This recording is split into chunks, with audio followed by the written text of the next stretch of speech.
So if you've been thinking ahead, you're probably asking yourself, well, how do I know what's an honest signal and what's not an honest signal? It's a complicated question. I'm gonna give you a few different things. The first one is this. If it seems intentional, it seems dishonest. If it seems unintentional, it seems honest, okay? So let's look at that in terms of talking to a girl. So you're talking to a girl and you're saying, you know, you're really cool and you're saying you have this thing going for you and you're saying your place is really nice and that kind of stuff. Well, you have an agenda. You're trying to sleep with her, at least in her mind. And so anything you say is filtered through that agenda of he wants something from me. And so it's not going to be well trusted.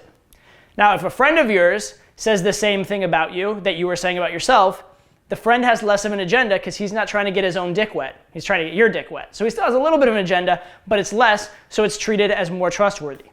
If a girl friend of yours says something, that's treated as even more of a sort of like an honest indicator because the girl has perceived even less of an agenda in the girl's mind.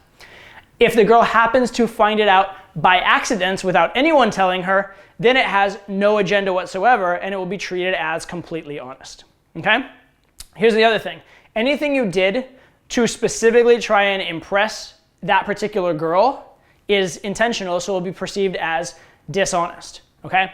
So if you rented a really amazing car that looks crazy good and whatnot, and she realizes like a rental car, that's dishonest, right? Yeah, you could afford the rental car. Yeah, you could like make yourself look good, but it's dishonest. If she happened to find out obliquely because she saw like your friend showed a picture of your garage and there happened to be like a hot car in it and you weren't trying to brag, you have this cool car by accident, not by accident for real because you bought it intentionally, but you didn't buy it to impress her, you bought it for your lifestyle in general, that's perceived as unintentional and therefore perceived of as honest, okay? Here's another one. Let's say you were a famous movie star, right? And everybody's seen your movies. You're like Brad Pitt or you're Leonardo DiCaprio or something like that.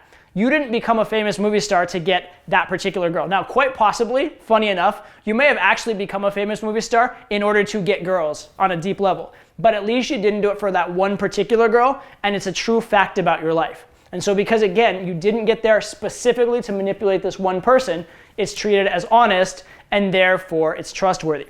If, on the other hand, you were bragging to a girl about your like movie exploits and she'd never seen one of your movies, then you're try hard, then it's perceived as dishonest, then if anything, it's a turn off, okay? So anything that's intentional seems dishonest, anything that's unintentional seems honest. Here's another example, having a great body. Having a great body, like a good physique, is perceived as an honest signal. Why? Because you didn't theoretically go to the gym just to get that one girl. Now, I know a lot of guys went to the gym to get girls in general, but it's not like you could see the girl and be like, hey, I'm gonna go to the gym for 10 years so I can approach that girl. No, you have to go in that moment, the body already existed, okay? So a good physique is an honest signal. Again, saying some clever line to the girl is a dishonest signal because you could have made that up on the spot for that one particular girl. It could be faked.